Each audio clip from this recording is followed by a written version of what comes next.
President Biden is preparing for discussions with Rishi Sunak in just a few hours, but the meeting is fraught with difficulty amid disagreements over sending cluster bombs to Ukraine and NATO membership.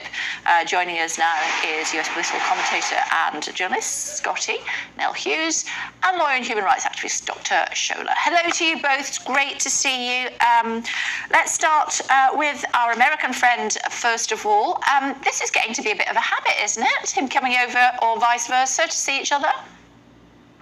Well, you have never met an American president more excited than President Joe Biden to be getting away from the controversies and all of the drama that's happening with his family in the White House than President Joe Biden. I mean, Kay, he was so excited. He went through the tail of Air Force One, did not even take the grand steps up when he was getting out in Washington, D.C. earlier today. And all of this controversy, it is so full of drama that even the Kardashians at this point are sitting here holding their bated breath, eating their popcorn, waiting to see how the Biden family drama is going to play out here at home. But like you said, he's headed over there to Prime Minister Sunak. He'll be meeting with normally a very agreeable friend. In the past, they have been it. But at this point, you can see how bad it is here at home, because just a few hours ago, President Biden, in another interview, actually is backtracking on pushing for Ukraine to become an immediate member of NATO, saying that he actually believes they should hold off until this conflict with Russia should be done. Just showing how panicked Joe Biden is about his popularity and the damage that is being done here at home. He's actually changing his tone on foreign policy. Dr. Shola is running away from drama at home. That's why he's here in the UK ahead of going to the NATO summit. Oh, Scotty, I do miss you from time to time. So no, let me help you out here. The reason why Biden is excited, using your words, is because he's got nearly 11 million jobs under his belt since 2021. He has the lowest unemployment rate in U.S. history, in at least in the lowest in 50 years at 3.5% unemployment rate. He has infrastructure investments in all 50 states, D.C., territories, and throughout tribal nations. He has two strongest years of job growth in U.S. history. That's just to name a few. That's why he's excited. But let's stay focused on what Kay's question is about. So, look, Biden coming over to the UK and, as alluded, yes, he and Rishi Sunak have met over so many times in the last 5-6 months.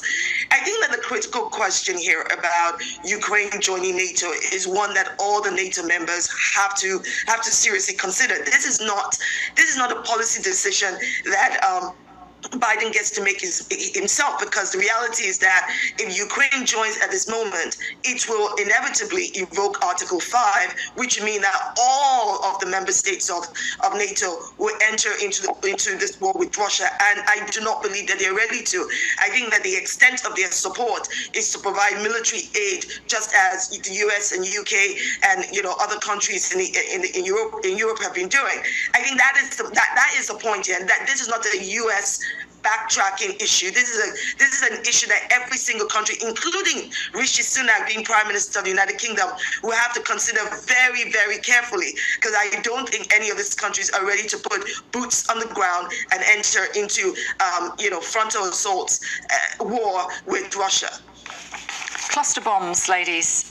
Seems to be some division over what should happen as far as that's concerned. Scotty, we are much more squeamish, along with 100 or so other countries, about using cluster bombs than the president seems to want to be. Absolutely. And just a few years ago, the United States actually condemned the use of cluster bombs after they were used in Afghanistan and children were killed. This is a horrific, violent weapon of war that shouldn't be used, and all of a sudden Joe Biden has decided that he is going to give these to Ukraine. Whatever side you are on this war, you have to understand this weapon is meant to do one thing only, that is to kill. And most of the times it is being used in very civilian-esque areas. It's not being used in areas that are known for back and forth with war targeting. So the fact that Joe Biden has changed and has now reversed what American policy had condemned just a few years ago just shows right now how desperate I think that America is to avoid actually putting boots in the ground, but more importantly, that he still wants to do everything he can to continue to escalate the war without taking that final step, which just previously he was all about doing whatever it took to make Ukraine win And he never ever actually ruled out putting American boots on the ground. And I'm glad to see that the Prime Minister of the UK and Spain and multiple other countries are actually condemning this very barbaric move done by the President of the United States. Well, let us be clear on what U.S. Congress has actually said. What U.S. Congress did was to bar the transfer of any cluster munitions with a dot rate of greater than 1%. So the U.S. Congress never said we are never going to use cluster munitions again. And let's also understand why cluster munitions are controversial. They're controversial because of the impact that the danger that they pose to civilians, in that the impact can kill civilians indiscriminately across a wide area. Also because similar to landmines, the unexploded bomblets can lie on the ground for a very long time, for years, and then all of a sudden detonate. So from my understanding, the Biden administration, alongside the bar from U.S. Congress, are going to try to make sure that any of the munitions, cluster munitions to provide to Ukraine, fall within that dot rate of less than 1%. I don't personally agree with the use of cluster munitions, but let us understand, first of all, that the United States is not in violation of any international laws. It is not a signatory to the 2008 Convention on Cluster Munitions. Neither are Ukraine and Russia. And I can also understand that Ukraine desperately needs to be in a position of having a fighting chance against Russia, which is using cluster munitions, drones, frontal attacks, all of the above, to attack Ukraine and its civilians. So I understand why this is a difficult and was a difficult situation and decision for Biden to make. And let me just add, Scotty, that there are Republicans, high-profile Republicans, that are in support of Joe Biden's decision, including Senator John Barrasso, who was saying and they're wrong. And they're 100% wrong. Chair Representative Michael McCall. Let me finish my statement. I'll let you finish your statement. The point is, your statement made it look as though it's an overall condemnation, when that's not the case. There are people on the Democrat side who don't agree with Biden either. So I think that the bottom line here, and I've also said I'm not personally in agreement with the use of cluster munitions. The bottom line here is America is not in violation in providing, distributing, or using these cluster munitions. And if America wants to be serious about cluster munitions, it should sign up to the Convention on Cluster Munitions, like 100 plus countries have. I can't believe in any way that you are justifying any sort of use. And this I have not. I've told you that I don't agree Joe Biden's mouth. Yes, I have told you wrongly by Republicans and Democrats. It was Joe Biden who was the one who gave these to Ukraine. So let's put this on his shoulders where it belongs, as well as those Republicans who supported the move instead of condemning it. But there are Republicans and Democrats who are condemning it. But this was Joe Biden's decision. With all due that was respect, reversed from years ago. I'm sorry, I thought this was... do not agree, neither have I justified its use. I provided facts, balanced facts, because you're trying to make it look like the entire U.S. Congress is against him or everyone is condemned. And I agree, they're not. But it came from Joe Biden. It came from his mouth. It came from his administration. He is accountable for any death that happened on the civilian and Democrats who are ladies' hands.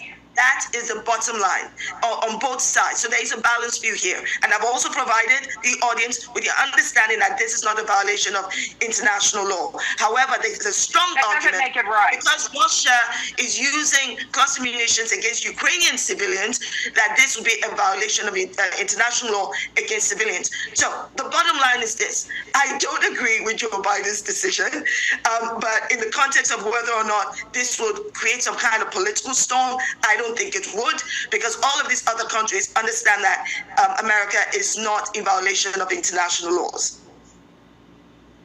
And yet they are condemning this action. For once, it looks like countries like Spain and the UK are standing up against Joe Biden and this move. And there's a good reason why. And they're standing up against this administration. There's a very good reason why. We all understand the dangers of cluster munitions. Absolutely. But I think that the word Joe Biden doesn't. He's willing to give that. He's given $21 billion of unaccountable funds to Ukraine. If he thinks they're going to be accountable for these lethal weapons, and this is I wonder, ladies, if this is the way the conversation's going to go at Downing Street later on, when we hear both sides of the argument, both from Rishi Sunak and also also from President Biden. Perhaps we'll never know. Perhaps we will in some memoir in the non-too distant future. It's good to talk to both of you. Missed you both. Thank you very much indeed for joining us. Thank you.